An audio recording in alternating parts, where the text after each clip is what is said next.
Help me hit 7,000 subscribers. Support the video with a like and share your thoughts in the comments. I read everyone. Thank you. I never thought I'd walk into a restaurant and see the past and present collide like that.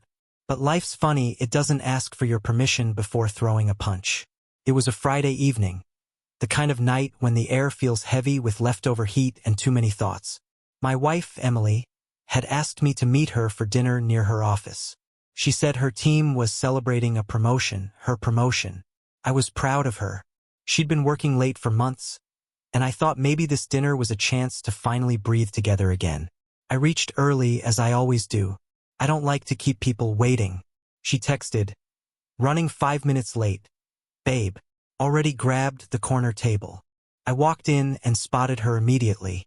She looked tense. Not nervous, not surprised, just tense. I waved. She didn't wave back. Her eyes darted toward the man standing beside her, and for a moment, I thought maybe he was just a coworker waiting for someone else. Then he turned around, and I froze.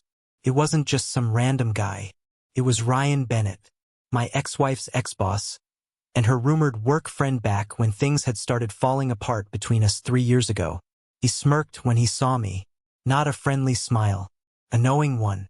Wait, you're her ex? He said, glancing at Emily. My wife went pale. Her lips parted, but no words came out. I stood there, heartbeat pounding, feeling that old, cold rush of déjà vu. Her ex, I repeated slowly, looking between them. Starting now, yeah? Silence. The kind that makes even the air feel awkward. I didn't cause a scene. I just turned, walked out, and drove home without saying another word. I wasn't angry, not yet, just clear. An hour later, my phone buzzed. Emily, please don't jump to conclusions. Me, I didn't. I walked to them. She didn't reply. That night, I sat in the dark, replaying every detail I'd ignored. The late nights, the sudden work trips, the laughter that stopped when I entered the room. We'd been married 4 years, and I'd been proud of how we'd rebuilt after her old company. The same one Ryan ran, had folded. She told me she quit because she didn't feel respected there. I believed her. I wanted to believe her. The next morning, she came home early. Her hair was still damp from the shower, makeup redone. She sat across from me, hands trembling. It's not what it looked like, she started.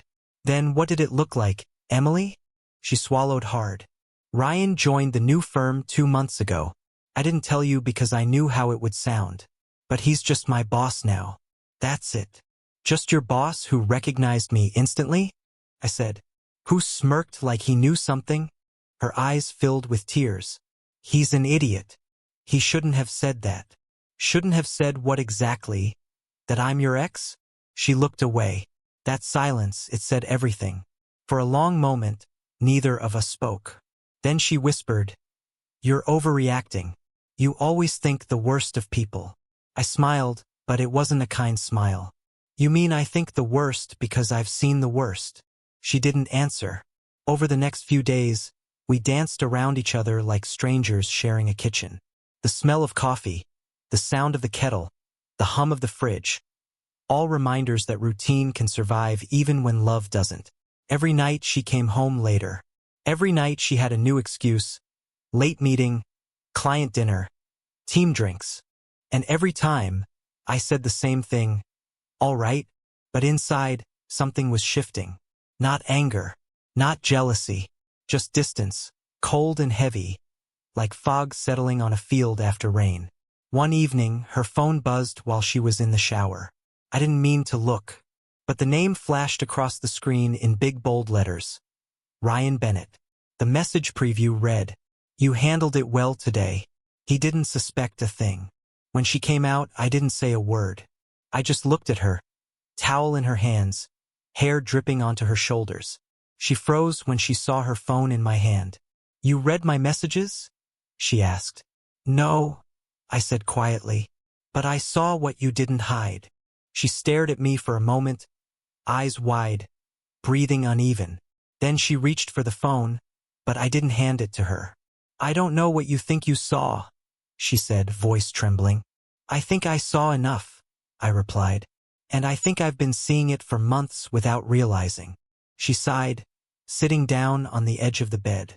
He's manipulative, okay? He flirts, he jokes.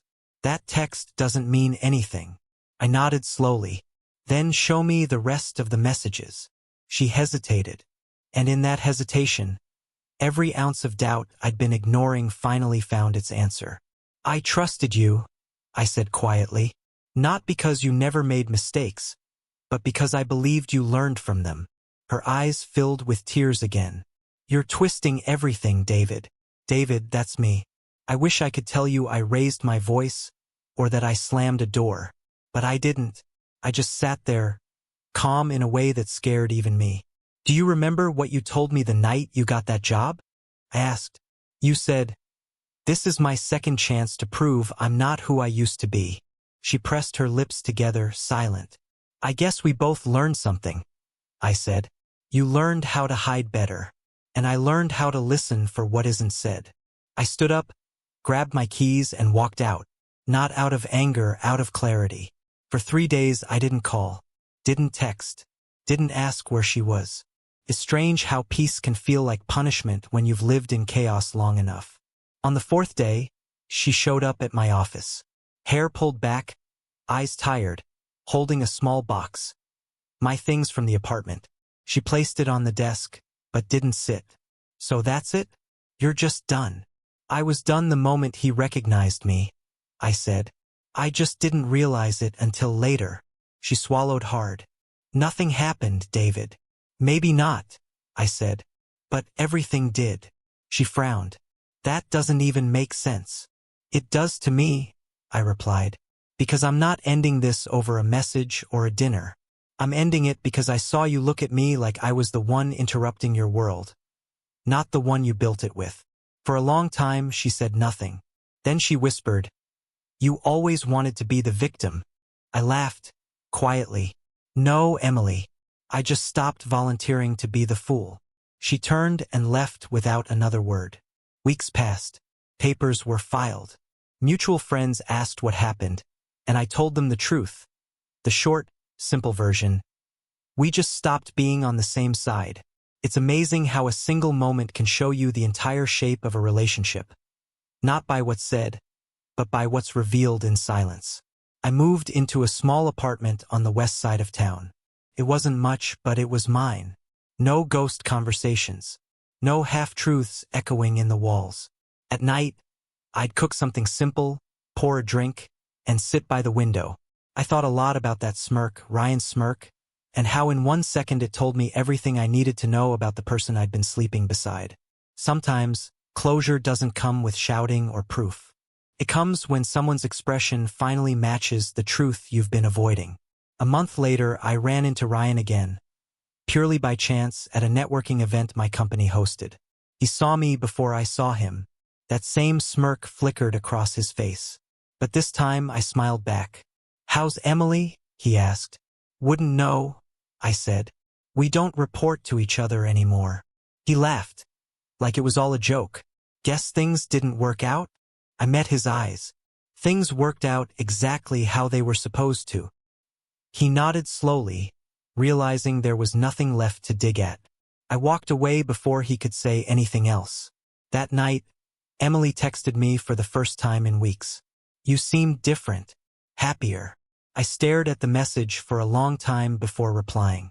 Yeah, I stopped trying to convince someone to choose me. No response after that. Just silence, the kind that finally feels peaceful. Sometimes people think endings are dramatic. Slamming doors, shouting matches, betrayal caught in the act. But real endings? They're quiet.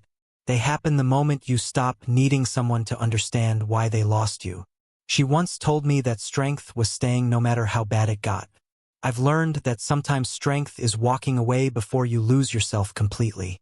And if you're wondering about Ryan, I don't. Because he didn't win anything. He just inherited the silence she created. And me? I got something better. I got my clarity back.